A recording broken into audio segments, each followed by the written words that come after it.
예, 이번 시간에 저희가 사과 이제 유대인과 교회 비교를 좀 더 하기 전에 이제 유대인과 교회에 관한 여러 가지 좀 사실들을 약간 더 보충을 하고 이제 사과를 넘어가도록 하겠습니다.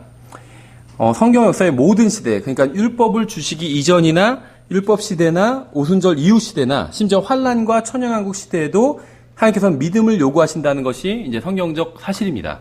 그렇죠. 근데 이제 믿음의 내용이 다른 거죠. 믿음을 요구하세요, 다. 이제 모든 사람들에게. 그래서 각 시대를 향한 하나님의 계획은 다르지만 모든 시대에 동일하게 요구하시는 것은 믿음입니다. 히브리서 11장 6절이죠. 그러나 믿음이 없이는 하나님을 기쁘시게 하지 못하나니 그분께 나아가는 자는 반드시 그분께서 계시는 것과 또 그분께서 부지런히 자신을 찾는 자들에게 보상해 주시는 분이심을 믿어야 하느니라. 이 말씀은 모든 시대에 다 해당이 되는 원칙이라는 거죠. 그렇죠? 구약 시대는 뭐 믿음이 필요 없었다 이런 게 아니라는 거죠. 환란 시대도 마찬가지고 모든 시대에는 그 믿음의 구체적인 내용은 다르지만, 그러니까 믿음의 내용이란 건 무엇이냐면 믿음이란 건 항상 하나님의 말씀을 믿는 거라고 말씀을 드렸잖아요. 그래서 믿음의 내용이란 건 그 주신 말씀이 다 다르잖아요. 아브라함에게 주신 말씀과 또 우리에게 주신 말씀이 다르죠. 그래서 그 말씀을 이제 믿는 걸 믿음이라고 부를 수가 있겠죠. 그래서 하나님의 말씀을, 자신에게 주신 하나님의 말씀을 믿는 믿음이 없이는 하나님을 기쁘시게 할 수가 없다는 겁니다. 모든 시대에 다 마찬가지라는 거예요. 그러니까 각자 주신 말씀은 다르지만 그 말씀에 대한 태도는 같아야 되는 겁니다. 믿음으로 그 말씀을 붙들어야 된다는 거죠. 그래야 하나님을 기쁘시게 할 수 있다는 겁니다. 그래서 하나님의 상급은 행위로 드러나는 믿음으로 주님을 기쁘시게 해드리는 자들에게 약속된 것입니다. 그래서 바르게 나누어 하나님의 말씀을 연구한다는 것은 주님께서 각 시대마다 인류를 특정한 방법으로 다루시는 것을 주의를 기울여서 조심히 살핀다는 겁니다. 각 시대마다 하신 말씀이 다르니까 각 시대마다 하나님께서 특정한 방법으로 인류를 다루신다는 건 각 시대마다 주신 말씀이 다르다는 거예요. 그렇죠. 타락하기 전에 아담과 이브에게 주신 말씀이 있고 타락하고 나서 아담과 이브에게 주신 말씀이 있고 또 그 이후에 주신 말씀이 있고 또 아브라함에게 주신 말씀이 있고 이스라엘 백성들에게 주신 말씀이 있고 교회에게 주신 말씀이 있고 말씀이 서로 다 다르다는 겁니다. 그 말씀이 어떻게 다른지 이걸 이제 나눠서 이제 연구해 보는 것이 실제적인 어떤 세대주의의 이제 내용이라고 볼 수가 있습니다. 성경은 모두 하나님의 말씀이죠. 하나님의 모든 말씀은 우리의 유익과 위로와 교육을 위한 것입니다. 그러니까 우리에게 직접적으로 교리적으로 해당되는 것은 주로 신약 성경 서신서의 말씀이지만 창세기부터 시작해서 말라기까지 다 구약 성경, 모든 구약 성경도 우리의 유익을 위해서, 유익과 위로와 교육을 위해서 주셨다는 거예요. 그렇죠. 나에 대한 직접적인 것은 아니지만 나의 교육을 위해서 주셨다는 거죠. 그렇죠. 예를 들면 저도 뭐 훈련소 들어가 보면 그 교육 시간에 북한군이 막 훈련받는 거나 뭐 북한의 실상 이런 거 교육으로 보여주거든요. 그건 저하고 전혀 관련이 없어요. 우리나라 훈련소에, 육군 훈련소에 들어간 장정들과는 관련이 없는 거죠. 북한의 어떤 실상 이런 것들이 직접적인 관련이 없지만 교육을 위한 거잖아요. 그렇죠. 아, 북한은 지금 저렇게 하고 있구나. 이걸 알면 또 도움이 되기 때문에 이제 그런 내용을 교육하는 거겠죠. 그런데 이제 성경의 특정한 가르침이 모든 시대의 모든 사람들에게 적용되는 것은 절대 아니라는 거죠. 고린도전서 10장 32절에서는 인류를 세 부류로 나누죠. 유대인들에게나 이방인들에게나 하나님의 교회에나 어떤 실족거리도 주지 말되. 하나님께서 세 가지 부류로 사람을 나눠보신다는 건 이제 그 세대주의 어떻게 보면 가장 큰 원칙 중에 하나죠. 라오디게아 교회 시대의 모든 잘못과 거짓 교리는 이들 세 그룹의 사람들을 하나님께서 어떻게 다루시는지 분별하는데 실패했기 때문에 오늘날 수많은 이단 교리가 나온 겁니다. 유대인들은 아브라함과 이삭과 야곱의 피로 이어진 자손이고 또 율법은 오직 이들에게만 주어졌습니다. 우리와 율법은요 전혀 관련이 없어요. 율법을 가지고 우리가 영적인 유익을 얻을 수 있습니다. 하나님께서는 율법을 보면 하나님의 성품이 드러나잖아요. 뭐는 좋아하시고 뭐는 싫어하시고, 그렇죠. 뭐는 먹어도 되고 뭐는 먹으면 안 되고. 그러니까 하나님께서는요 좋아하시는 어떤 성향이 굉장히 분명합니다. 두리뭉실하신 분이 아니라는 거예요. 율법을 보면 알 수 있어요. 그렇죠. 자기뿐만 아니라 자신의 백성들도 뭐는 먹어도 되고 뭐는 먹으면 안 되고 이런 규칙을 율법에 주셨다는 거죠. 근데 그런 규칙이 우리와는 전혀 관련이 없습니다. 한때 안식교가 나와서 우리나라에서도 그 율법을 직접적으로 이렇게 들고 나올 수가 없으니까 율법에 나온 그 음식 규례에 관한 것을 지키면 우리의 건강에 더 유익하다 뭐 이런 식으로 들고 나왔었죠. 율법에서 먹지 말라는 거 안 먹고 먹으라는 것만 먹으면 훨씬 더 건강하다. 그래서 뭐 이상구 박사가 막 이런 사람이 나서 한때 유행을 했었잖아요. 90년대 초반 막 이런 때 유행을 했었는데 그게 성경적인 말씀과는 그 믿음과는 거리가 멀다는 거죠. 성경에선 그리스도인들에게 음식 규정을 주신 것은 감사함으로 먹으면 된다는 겁니다. 감사함으로. 피를 먹지 말고 첫 번째 피째 먹지 말고 나머지 모든 음식에 있어서는 감사함으로 먹으면 돼요.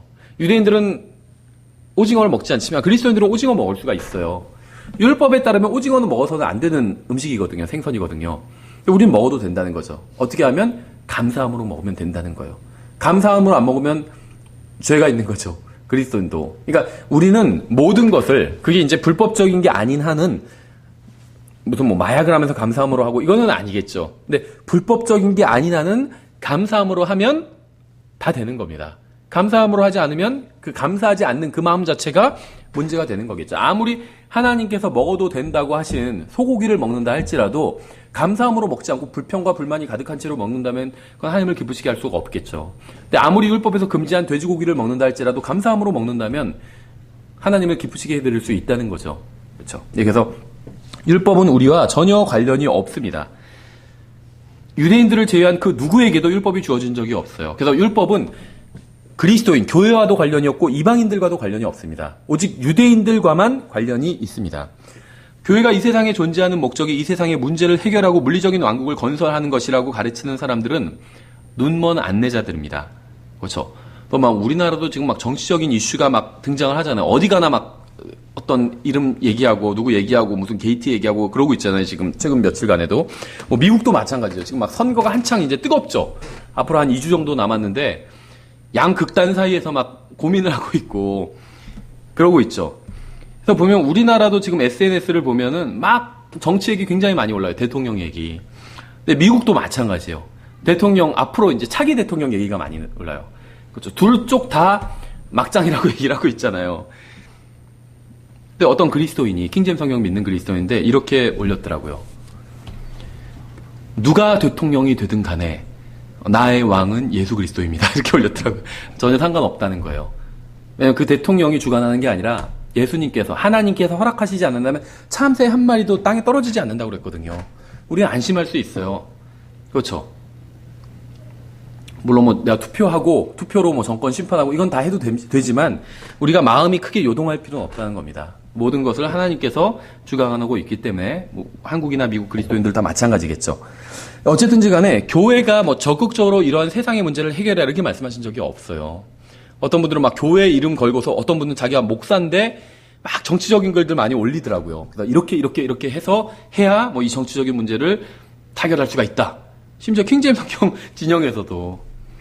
근데 우리에게는 이 세상의 어떤 정치적인 문제를 해결하라고 말씀하신 적이 한 번도 없다는 겁니다. 유대인들이 구해야 할 것을 교회가 구하게 하는 것은 이단 교리일 뿐입니다. 성경에 의하면 고린도전서 1장 22절부터 24절에 의하면 유대인들은 표적을 요구하고 그리스인들은 지혜를 추구하나 우리는 십자가에 못 박힌 그리스도를 선포하니. 여기서 말하는 그리스인은 이제 이방인의 대표격이에요. 그 당시가 이제 그리스 로마 제국이었잖아요. 그 문화권이었고. 그래서 그 이방인들이 이제 그리스인 하면은 이게 특별히 그리스 사람들만 의미하는 것이 아니라 이제 이방인들을 의미한다고 보시면 됩니다. 이 성경이 기록될 당시에 이방인들이 이제 이방인을 그리스인이라고 이렇게 표현하는 것이라고 보시면 돼요. 그 당시에. 근데 유대인들은 이제 표적을 요구합니다. 하나님께서는 누구에게도 이방인이나 교회에게는 표적을 요구하게 하신 적이 없어요. 그래서 한번 생각해 보세요. 유대인들을 앞으로 유대인들을 기다리고 있는 게 뭐죠? 대환란이죠. 유대인과 이방인은 대환란을 맞이하게 될 겁니다. 근데 이방인들은 같은 사건을 당해도 이방인들은 하나님의 말씀을 몰라요. 그래서 표적을 요구하지도 못해요. 물론 표적을 요구할 권한을 준 적도 없고 하나님께서 표적을 요구하지도 못합니다. 왜냐하면 뭘 알아야 요구를 하지. 그렇잖아요. 학교에서도 질문하는 학생들은 똑똑한 학생들이거든요. 공부하는 학생들이에요. 공부 안 하면은 뭘 질문을 해야 될지 그것도 모르잖아요. 이방인들은 하나님께 뭘 요구해야 되는지도 몰라요. 아무것도 모르기 때문에. 우리가 앞에서도 살펴봤었죠. 너희가 심지어 바울이 그렇게 얘기했죠. 알지 못하는 신에게 경배하고 있다고. 내가 그 신이 누군지 알려주겠다고 바울이 그렇게 설교하잖아요. 예수님께서도 우리는 아는 것을 경배하고 너희는 모르는 것을 경배한다. 요한복음 3장에서 우물가의 여인에게 그렇게 말씀하셨죠. 유방인들은 모릅니다. 뭐가 뭔지를 잘 몰라요. 뭐를 구해야 되는지도 모르고. 유대인들은 뭐를 구해야 되는지를 알아요. 표적을 구하는 거예요. 표적을 구해야 됩니다. 근데 이게 대환란과 어떤 관련이 있냐면 대환란이 일어나기 전에 표적들이 있습니다. 지진, 기근 이런 것. 지금 일어나는 이런 지진, 이것과는 비교가 되지 않는 엄청난 지진이에요. 전무후무한 지진이니까. 전무후무한 기근이고. 이런 것들이 다 표적입니다. 그래서 유대인들은 표적을 구할 권한이 있다는 거예요. 알고 있고, 하나님의 말씀을 어느 정도 알고 있기 때문에 이 표적을 분별할 수가 있다는 거죠. 하나님의 말씀을 믿는다면. 그래서 유대인들은 표적을 요구하고, 그리스인들, 이방인들은 지혜를 추구합니다.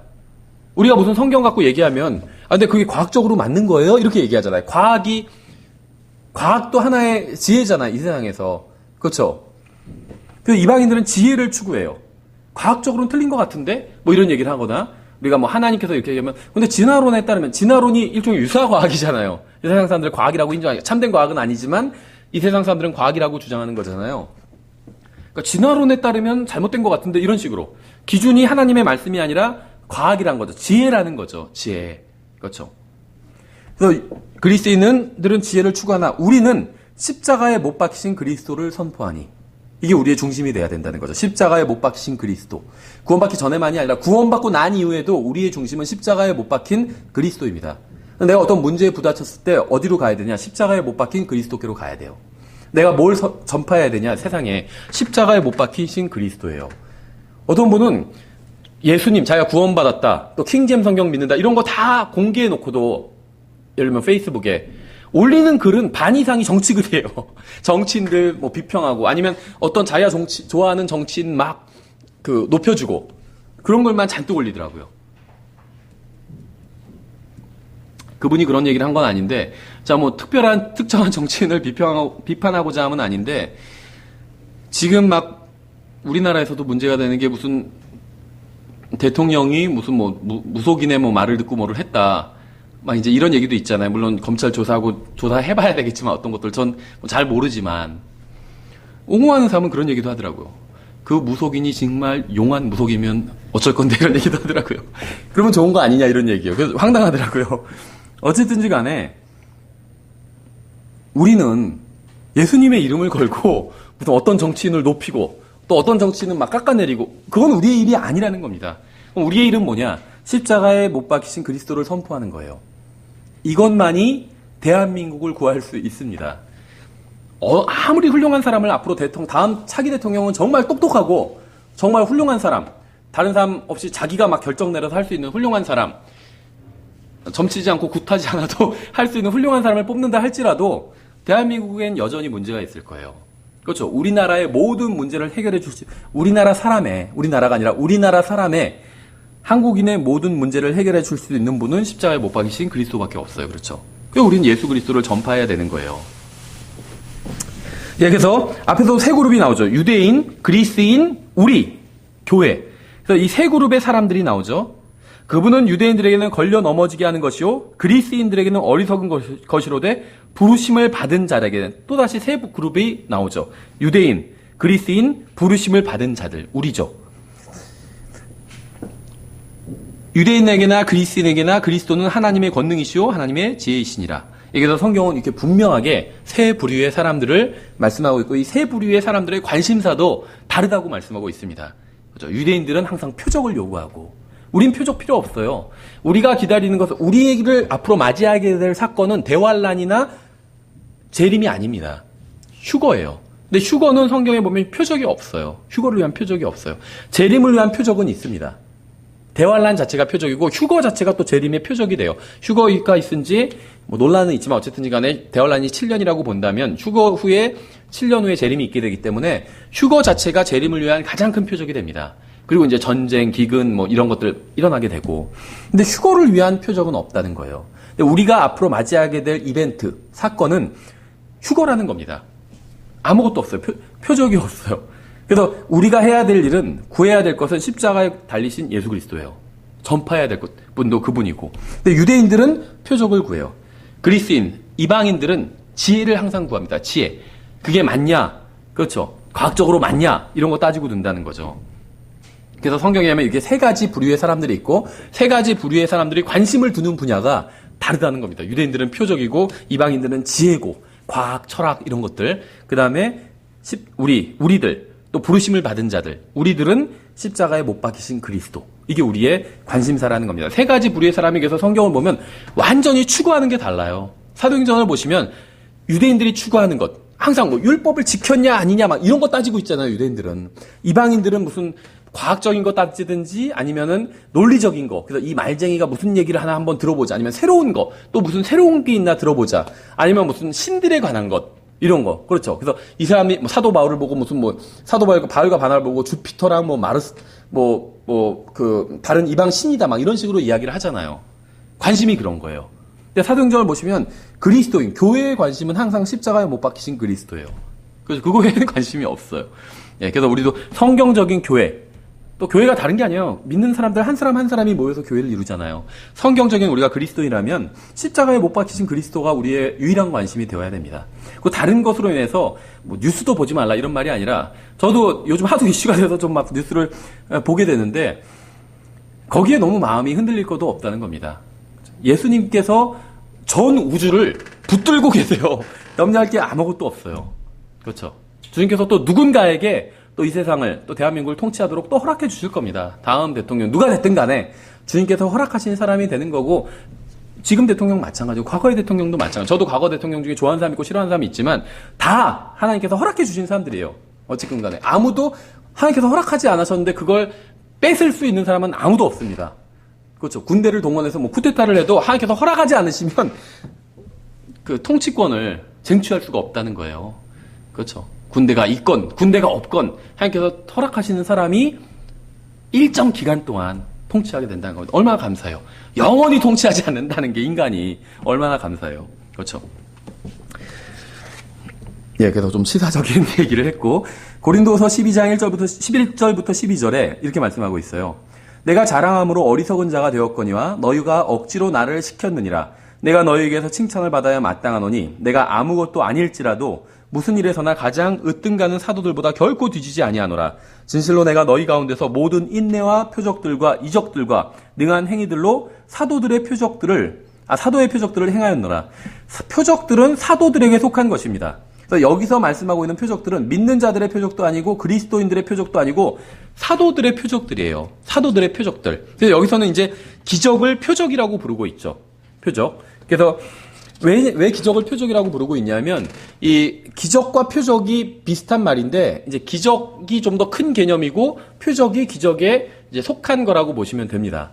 그러니까 왜냐면 7이라는 것이 숫자고 7은 숫자에 속했죠. 이렇게 볼 수가 있는 거예요. 그러니까 모든 기적이 다 표적은 아니지만 모든 표적은 다 기적입니다.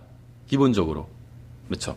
그래서 기적 중에서 하나님께서 미리 어떤 말씀해 놓으신 것들이 표적이 될 수 있는 거예요. 나중에 예를 들면 메시아가 나타나면 이러한 기적들을 행할 것이다. 그럼 그게 표적인 거예요.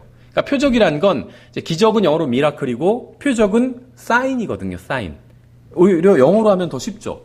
우리나라 말로 하면 표적하면은 표적의 의미가 뭘까 약간 헷갈릴 수도 있는데 영어로는 사인이에요. 사인. 그래서 사인 표적이고 미라클 기적이고 원더 하면 이제 이건 이적입니다. 이건 약간 좀 다르죠, 뉘앙스가. 근데 이 표적의 의미는 뭐냐? 영어로는 사인이에요. 그래서 사인은 서로 주고받는 의사표시 방법이잖아요.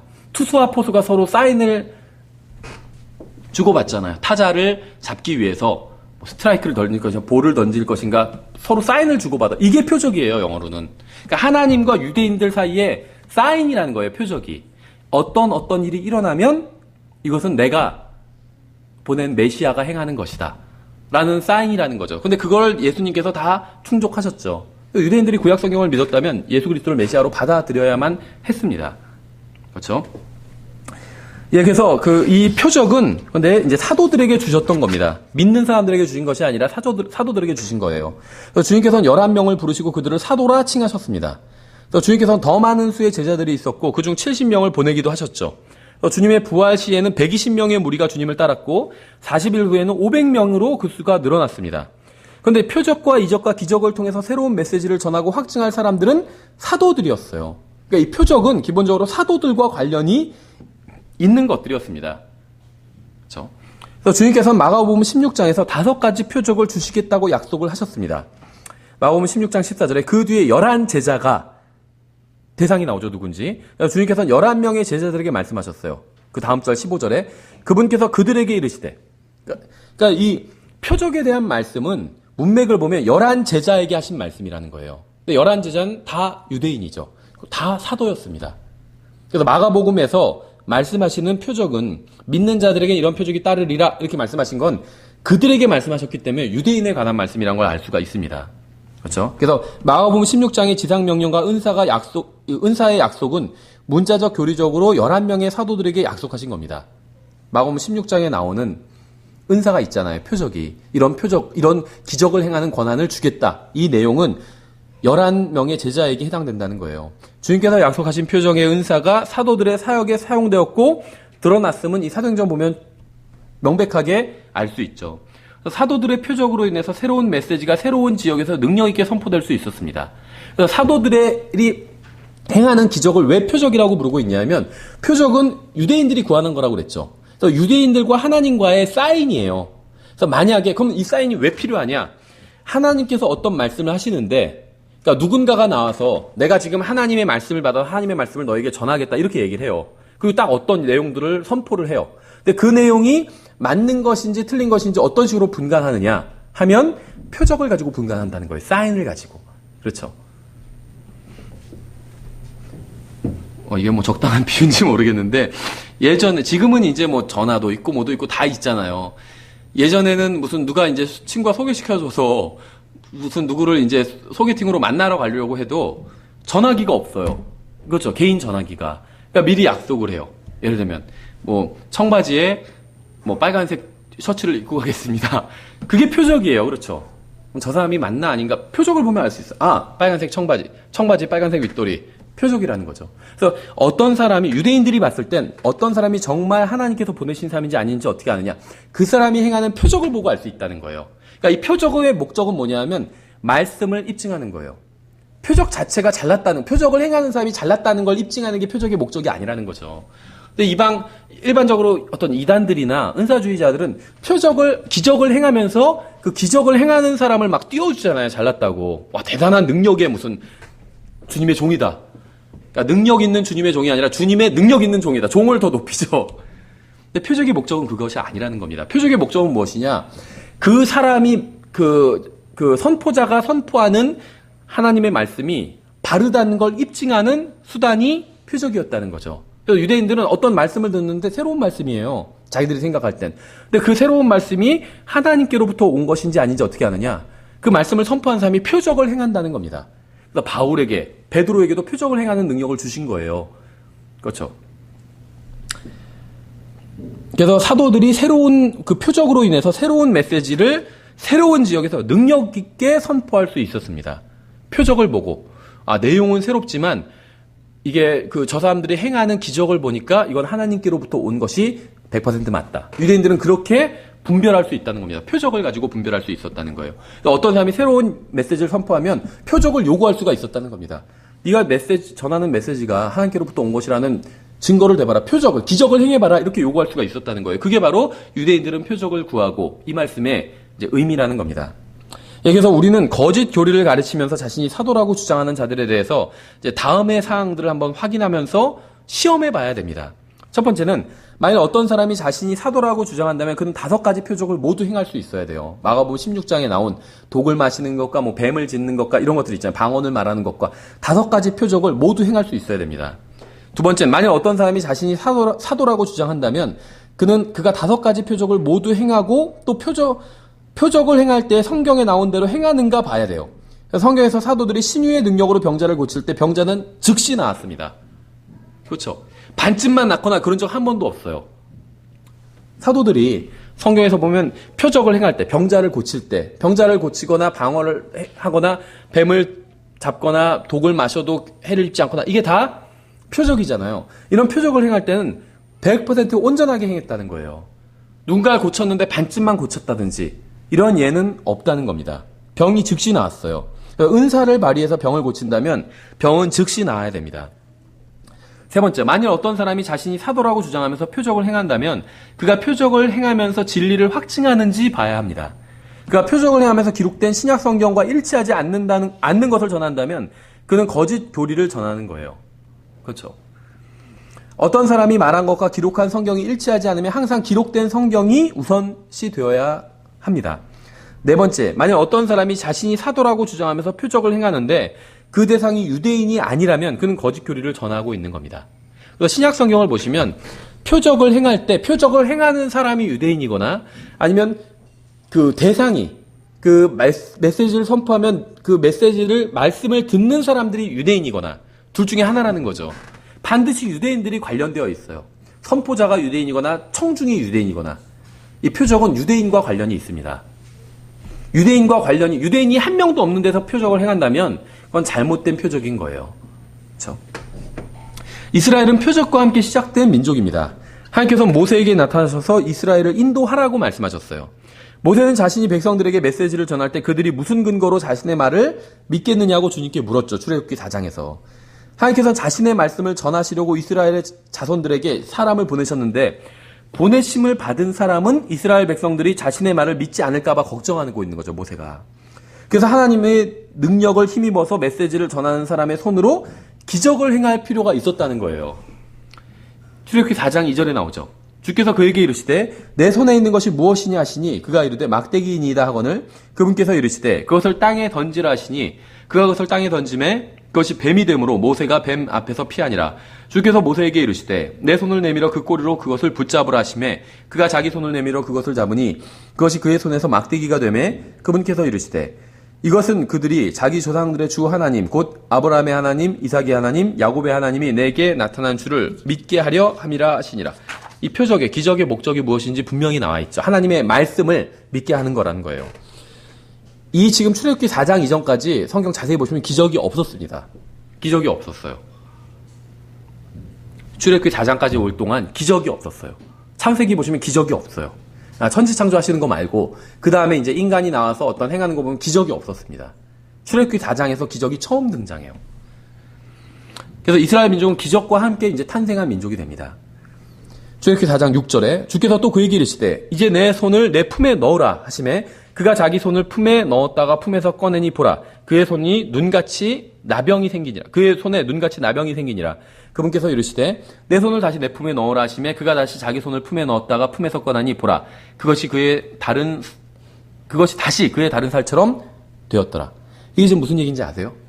출애굽기 4장 1절에서 이제 모세가 질문을 하고 4장 2절부터 7절까지 하나님께서 기적을 통해서 모세에게 확신을 주시죠. 그래서 이스라엘 백성들이 네가 무슨 권한으로 우리에게 이런 말씀을 선포하느냐라고 따졌을 때 이제 이 기적을 행하면 된다. 그래서 두 가지 기적을 주셨죠. 하나는 막대기가 뱀으로 변하게 하는 것, 다른 하나는 손에 문둥병이 걸렸다가 낫게 되는 것. 이걸 보여주신 거죠. 성경 기록에 의하면 이때까지 사람들은 늙어서 죽거나 살해당해서 죽거나 하나님께서 치셔서 죽었습니다. 창세기에 의하면 어느 누구도 병들지 않았어요. 출애굽기 4장 이전에 병든 사람이 아무도 없어요. 그래서 어떤 사람은 이 출애굽기 4장 이전엔 질병이 없었다 이렇게 주장하는 분도 있습니다. 근데 저는 모르겠어요.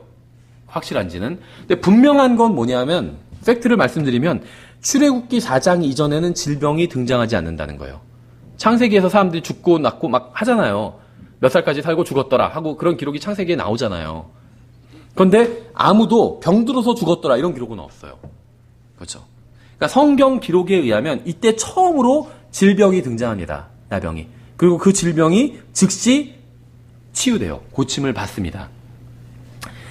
성령께서 이 두 가지 기적을 무엇이라고 부르실까요? 출애굽기 4장 8절에 그들이 너를 믿지 아니하며 그 처음 표적의 소리에 귀를 기울이지 아니하며 두 가지 기적이 일어났죠. 막대기가 뱀으로 변하고 나병이 걸렸다가 낫고. 근데 이 두 가지 기적을 표적이라고 불러요. 그 처음 표적의 소리에 귀를 기울이지 아니할지라도 나중 표적의 소리는 믿으리라. 그들이 만일 이 두 표적도 믿지 아니하며 내 목소리에 귀를 기울이지 아니하거든 너는 강물을 취하여 마른 땅에 부으라. 내가 강에서 취하는 물이 마른 땅에서 피가 되리라. 세 번째 기적을 주시죠. 세 번째 표적을. 주님께서는 두 기적을 표적이라고 부르십니다. 유대인들은 하나의 민족으로 부르심을 받은 그 순간부터 표적과 함께 했어요. 이때 유대인들이 지금 민족으로 탄생한 건 아니죠. 정식으로. 하지만 지금 여기서 이제 민족으로 부르심을 받은 거죠. 하나님께서 유대인들을 불러서 내오라고 하셨잖아요. 유대 민족이 이전에도 있었어요. 이로부터 만약에 모세로부터, 그러니까는 처음에 이제 그 야곱의 12아들이 이집트로 들어갈 때부터 모세까지가 400년이라고 친다면, 이제 왜 제가 친다면이라고 말씀드리면 이게 논란이 있어요. 200 몇십 년이다, 400년이다 논란이 있어요. 그냥 400년이라고 친다면, 처음에 들어가선 70명으로 들어갔죠. 72명으로 들어갔고. 그런데 나중에는 수백만으로 불어났잖아요. 민족이 되었어요. 그런데 아직까지 이 출애굽기 4장 시점까지는 민족으로 부르심을 받은 적은 없다는 거죠. 근데 여기서 이제 처음으로 부르심을 받습니다. 그들을 불러서 다 내오라고 말씀하셨잖아요. 그래서 이제 민족적인 부르심을 처음으로 받아요. 출애굽기 4장에 와서. 근데 이 민족으로 처음 부르심을 받는 순간부터 표적과 함께 시작을 했습니다. 그렇죠? 내 민족을 이집트 노예된 데서 불러와라. 모세에게 그렇게 시키신 거잖아요. 그러면서 그 사람들이 안 따라 나오면 어떡합니까? 하니까 표적을 보여줘라 하면서 3가지 표적이나 주셨잖아요. 그렇죠? 막대기로 뱀 만드는 거, 병 걸렸다가 낫는 거, 그 다음에 강이 피로 변하는 것. 3가지 표적을 주셨잖아요. 그래서 유대인들은 하나의 민족으로 부르심을 받는 그 순간부터 표적과 함께 했습니다. 그래서 유대인들은 표적을 보고 하나님께서 모세를 부르신 것을 알 수 있었어요. 그래서 유대인들은 표적을 구하는 겁니다. 하나님께서 정말 이것이 역사하시는 것인지 아닌지 분별하기 위해서 표적을 구한다는 거예요. 하나님께서 모세에게 주셨던 표적과 이적과 기적을 행하는 능력은 여호수아의 사역까지 지속됩니다. 우리가 성경을 보면 기적이 많이 나오는 것 같죠. 근데 자세히 보시면 기적이 나온 시기는 단 3번밖에 없어요. 모세. 근데 그 3번인데 이제 모세 때 처음으로 기적이 등장하죠. 그전에는 기적이 없었다고 말씀드렸죠. 모세 때 처음 기적이 등장해서 그 기적이 언제까지 이어지느냐 하면 다음 세대까지 이어져요. 여호수아까지. 그래서 모세와 그의 제자까지 이어집니다. 여호수아 이후로는요, 기적이 사라져요. 성경 나중에 한번 자세히 보세요. 여호수아 이후에 이제 사사기 나오죠. 사사기에 기적 등장하지 않아요. 그래서 성경에선 기적이 나오는 시대는 단 3시대밖에 없는데, 그러니까 지금 막 우리가 기적을 행하고 이런 건 불법이에요, 다. 성경에 하면 단 3시대밖에 없어요. 첫 번째 시대는 모세. 그 모세의 기적은 제자인 여호수아까지 이어지고 사라져버리게 됩니다. 그 이후엔.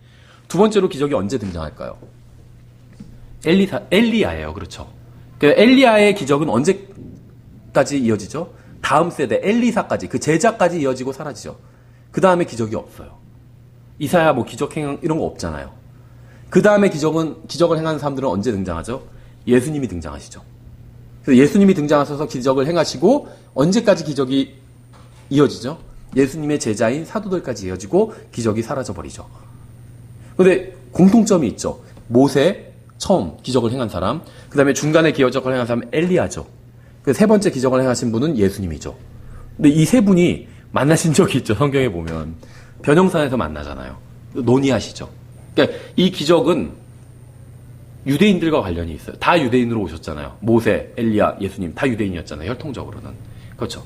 그 특정한 사역과 관련이 있죠. 모세, 엘리야, 예수님 모여서 무슨 의논을 했을까요? 주님의 초림, 재림, 주님의 사역과 관련된 의논을 했겠죠. 이야기를 나눴겠죠. 그래서 이것은 철저히 이 기적은 유대인과 관련이 있는 겁니다.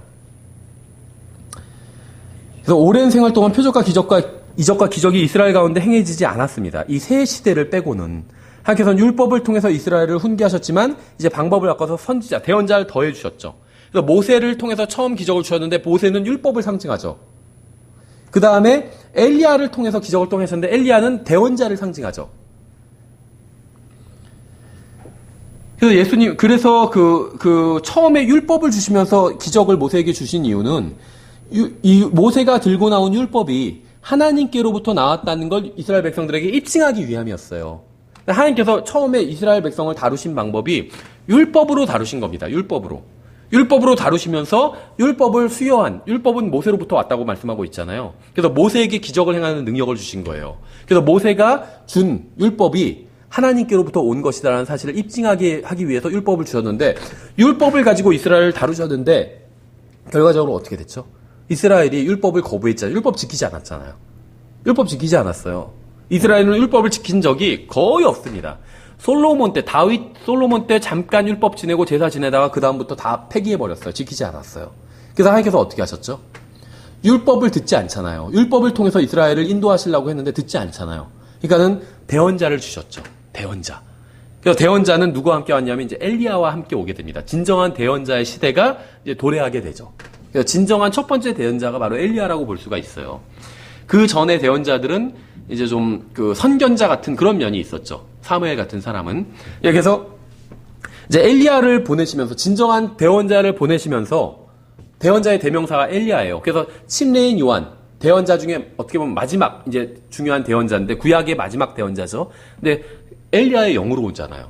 침례인 요한도. 그 정도로 이제 이 엘리야는 대언자의 대표격이라고 보시면 됩니다. 근데 엘리야를 보내시면서 하나님께서 말씀을 선포하셨는데 이스라엘 백성이 엘리야를 받아들일지 거부할지 거부할 수도 있잖아요.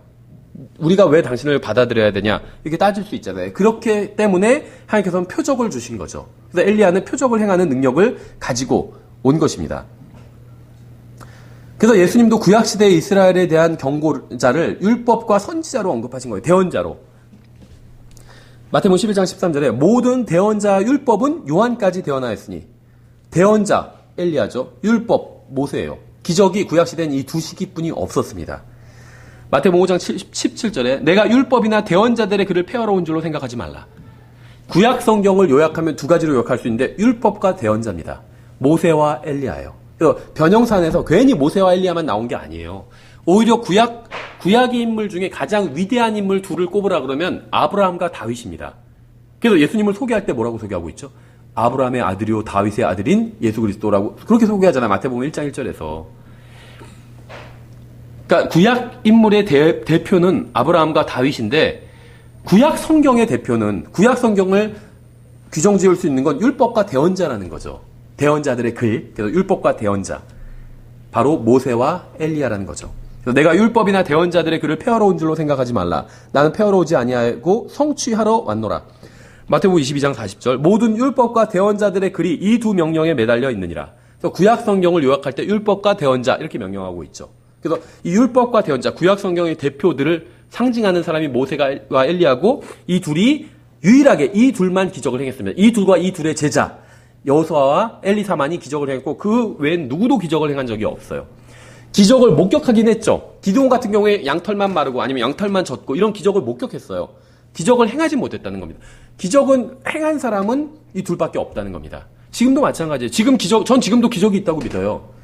기적을 목격한 사람도 있다고 믿어요. 다만 기적을 행할 수 있는 사람은 없어요. 기적을 하나님께서 행하시는 기적을 목격할 수도 있어요. 기적을 내가 행할 수는 없다는 거죠. 그건 거짓말이에요. 모세와 엘리야 시대 외에도 기적을 목격한 사람들이 있어요. 하지만 기적을 행할 수 있는 사람은 없었다는 거예요. 그렇죠? 배교한 이스라엘에게 경고하시려고 하나님께서는 엘리야를 보내셨습니다. 엘리야는 모세의 죽음 이후에 오랫동안 이스라엘에서 보지 못했던 표적과 기적과 이적을 행했습니다. 하나님께서 이스라엘 백성들에게 새로운 메시지를 전하셨던 거예요. 그래서 새로운 메시지를 전하실 때마다 기적을 행하게 하십니다. 모세가 처음 나타났을 때 이스라엘 백성에게 처음 나타났잖아요. 그러니까 이스라엘 백성에게 완전히 새로운 메시지예요. 아브라함과 이삭과 야곱을 통해서 듣던 메시지가 아니죠. 새로운 메시지예요. 그래서 모세에게 기적을 행한 능력을 주셨습니다. 그 다음에 율법 갖고 안 되니까 하나님께서는 선지서를 대언서를 더해 주셨습니다. 그래서 엘리야를 보내주셨죠. 엘리야가 새로운 메시지를 전했어요. 이스라엘 백성이 안 믿으니까 기적을 행하게 하셨죠. 그 다음에 예수 그리스도를 보내주셨어요. 예수님께서 새로운 메시지를 전해주셨죠. 이스라엘 백성이 안 믿으니까 기적을 행하게 하셨습니다. 각자 그 제자들까지만 그 기적이 연장되도록 하셨습니다. 그대엔 이것을 제외하고는 성경에 기적을 행하는 사람은 나오잖아요. 기적은 나오지만 기적을 행하는 사람은 나오지 않는다는 거예요. 다 가짜예요. 이 외에는 기적을 행한다고 하는 사람은 다 가짜라는 겁니다. 백성들은 율법을 어겼지만 그러한 경고를 듣고 싶지 않았고 자신들의 죄를 지적하는 사람을 인정하고 싶지 않았습니다. 당시 이스라엘 백성들은 완악했기 때문에 자신들이 율법을 어기고 하나님께 죄를 지었다는 소리를 듣기 싫어했습니다. 자신들이 틀렸다는 것을 지적하려면 무엇인가 확실한 증거를 대라고 했다는 거죠. 이 확실한 증거가 뭐냐? 표적이에요. 그렇죠? 당신이 정말 신적 하나님의 보내심을 받았다면 하나님의 능력을 보여달라. 그 증거를 보여달라 하니까 기적을 행한 거예요. 그렇죠? 성경에 의하면 대언자, 선지자, 예언자, 대언자라는 칭호는 엘리야와 더불어 시작했습니다. 예수님께서 변화산에서 영광스러운 모습으로 변형되실 때 두 명이 나타나 주님과 함께 했죠. 바로 율법을 전해준 모세와 첫 번째 대언자인 엘리야였죠. 사무엘상 9장 9절에 나와요. 예전에 이스라엘에선 사람이 하나님께 가서 여쭈려 할 때 이같이 말하기를 오라 우리가 선견자에게로 가자 하였더라. 지금 대언자라 부르는 사람을 예전에는 선견자라 불렀더라. 그러니까 엘리야 전에는 사람들이 하나님의 말씀을 선포한 이런 특별한 사람을 선견자라고 불렀습니다. 근데 나중에는 그 명칭이 선지자, 대언자로 그냥 통일돼 버린 거죠. 그렇죠. 그래서 엘리야의 능력은 엘리사까지 이어졌습니다. 그래서 표적과 이적과 기적이 다시 한 세대 동안 지속되다가 엘리사 이후로 다시 사라져버렸습니다. 이후로 900년간 이스라엘에서 표적과 이적과 기적이 사라져버렸어요. 그러니까 엘리야 시대가 주전 900년이니까 사라져버렸습니다. 하나님께서는 이사야, 느헤미야 그리고 다니엘의 세 친구를 통해서 위대한 일을 하셨습니다. 주님께서 매일 놀라운 일을 행하시고 이스라엘을 인도해 주십니다. 대언자를 통한 말씀이 이스라엘 가운데 확증되므로 더 이상 기적은 이제 필요 없게 된 거죠. 누가복음 16장 16절에서 율법과 대언자들은 요한의 때까지요. 그때 이후로는 하나님의 왕국이 선포되어 사람마다 그대로 밀고 들어가느니라. 이제 새로운 시대가 열리게 되었다는 거예요. 예수 그리스도께서 오신 겁니다. 그래서 그분을 통해 영적인 왕국으로 들어가게 된 거예요. 사람들이 예수님을 통해서. 새로운 왕국에 들어가는 방법은 예수 그리스도의 인격과 하신 일을 믿는 겁니다. 다시 말하면 구원받는 방법, 예수님의 왕국에 들어가는 방법은 예수님의 인격과 하신 일을 믿는 거예요. 예수님의 인격은 뭐냐면 예수님 자체를 믿는 거예요. 예수님이 하나님이란 걸 믿는 겁니다. 하신 일은 뭐냐면 십자가 위에서 행하신 일, 그걸 믿는 거예요. 그럼 구원받는다는 거예요. 그러니까 예수님께서 십자가 위에서 하신 일을 아무리 믿어도 예수님이 하나님이 아니라고 믿는다면 그 사람 구원받을 수 없다는 거죠. 또 예수님이 하나님이라고 믿어도 십자가 위에서 하신 일을 거부한다면 구원받을 수 없다는 거죠. 그래서 이제 인격과 하신 일이라는 말을 이렇게 제가 강조하는 겁니다. 새로운 메시지를 전하기 위해서 주님께서는 표적과 이적과 기적을 행하셨습니다. 그리고 사도들에게 이러한 은사가 전수됨으로 표적과 이적과 기적은 또다시 한 세대 동안 제자들을 통해서 이제 행해지게 되죠. 사도행전과 바울 서신을 주의 깊게 읽어보면 사도들의 시대가 끝나갈 무렵에 이미 표적을 행하는 능력이 사라져가는 걸 볼 수가 있어요. 그래서 바울과 디모데는 모두 병들었고 치유되지 못했습니다. 에베소서에서는 교회를 세우는 여러 가지가 제시되었지만 표적의 은사는 언급되어 있지 않아요. 성경의 마지막 책에서는 자신이 사도라고 주장하는 자들을 시험해서 거짓말쟁임을 밝혀낸 것에 대해서 말씀하고 있습니다. 계시록 2장 2절에 나오죠.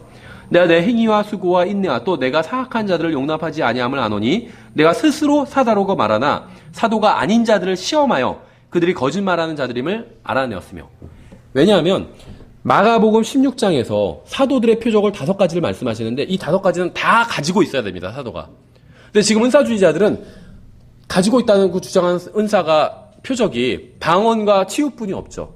뱀을 짚는 것, 독을 마시는 것 이거는 없다고 그래요. 그럼 그건 가짜라는 겁니다. 다 가지고 있어야 돼요. 사도들은 그러한 능력을. 그래서 이 계시록 2장 2절에 나오는 에베소 교회의 성도들은 누가 자기가 사도라고 주장하면 시험해 봤어요. 어떻게 시험해 볼까요? 표적을 행해 보라는 거예요. 간단해요. 독을 주고 마시게 하면 됩니다. 근데 그 시험을 통과할 사람 아무도 없겠죠. 그러니까 그 사람들이 거짓말쟁이라는 것을 입증했다는 거예요. 이런 관점으로 본다면 지금 이 시대에 사도가 있을까요? 없을까요? 사도는 없어요. 사도는 없어요. 영적으로 적용해서 우리가 사도처럼 이렇게 사도들을 계승해서 예를 들면 진리를 선포해야 되다. 이런 식으로 얘기하는 것 자체는 저는 뭐 무리가 없다고 생각합니다. 왜냐면 말 자체도 사도라는 말의 의미는 어포스틀이란 말의 의미는 센트 아웃이란 말이에요. 보내심을 받았다는 말이에요. 근데 이 보내심을 받았다는 말과 정확히 같은 뜻을 가진 단어가 뭔지 아세요? 미셔너리예요. 미셔너리. 선교사. 그러니까 굳이 얘기를 한다면 사도라는 말과 선교사라는 말이 어원적으로는 같은 말이에요. 그래서 우리는 뭐 사도들을 이어받아서 그렇게 행해야 돼. 이렇게 얘기하는 건 좋습니다. 근데 교리적으로는 사도는 존재하지 않아요. 그냥 사도가 되려면 사도의 은사가 있어야 돼. 사도의 표적이 있어야 됩니다. 독을 마실 수 있어야 돼. 병자를 고치고. 병자를 뭐 고치는데 무슨 뭐 막 여러 번 기도하고 뭘 하고 이런 게 아니라 즉시 일으켜 세워야 돼요. 사도는 그렇게 했잖아요. 근데 그렇게 할 수 있는 사람이 없죠. 독을 마실 수 있는 사람은 없어요. 그렇죠. 그러면 그 사람은 거짓 사도라는 거죠. 성경에 의하면 이제 이스라엘에게 찾아와서 거짓된 메시지를 전하며 거짓된 왕이자 거짓된 그리스도 행세를 할 자가 있다는 사실을 알 수 있어요. 적 그리스도가. 그는 거짓된 왕국을 세우고 대환란 기간에 아브라함의 자손들을 시험할 것입니다. 또 환란 시대의 이스라엘을 향하신 하나님의 계획은 그들에게 강한 미혹의 역사를 보내서 그들이 거짓을 믿게 하시는 거예요. 데살로니가후서 2장 11절에죠. 이런 까닭에 하나님께서 그들에게 강한 미혹을 보내사 그들이 거짓말을 믿게 하시리니. 억지로 믿게 하신다는 게 아니에요. 길을 열어주신다는 거예요. 선택할 수 있도록. 요한복음 1장에 나온 것처럼 빛을 진리를 향한 사람들은 빛 가운데로 나옵니다. 자기들의 행위가 악한 사람들은 어둠 속으로 들어가게 돼요. 이 어둠의 환경을 조성해 주시겠다는 거예요. 사람들이 하나님을 버리고 어둠을 선택할 수 있도록. 무슨 말이냐면 죄를 짓게 하시겠다는 것이 아니라 사람들의 마음 상태가 드러날 수 있도록 그대로 하시겠다는 거예요. 그렇죠? 그래서 거짓된 표적과 기적과 이적으로 찾아온 거짓 메시아를 믿는 유대인들은 거짓된 새로운 메시지를 받아들이게 될 겁니다. 하나님의 예언의 시간표에 의하면 어떤 거짓되고 마귀적인 것이 이 세상에 나중에 오게 됩니다. 교회가 들림받고 나면. 하나님께서는 이러한 이것에 대해서 우리를 무지한 채로 두지는 않으셨죠. 그래서 우리에게 미리 경고를 해주셨습니다. 마지막으로 이걸 읽고 마칠게요. 데살로니가후서 2장 1절부터 4절이죠.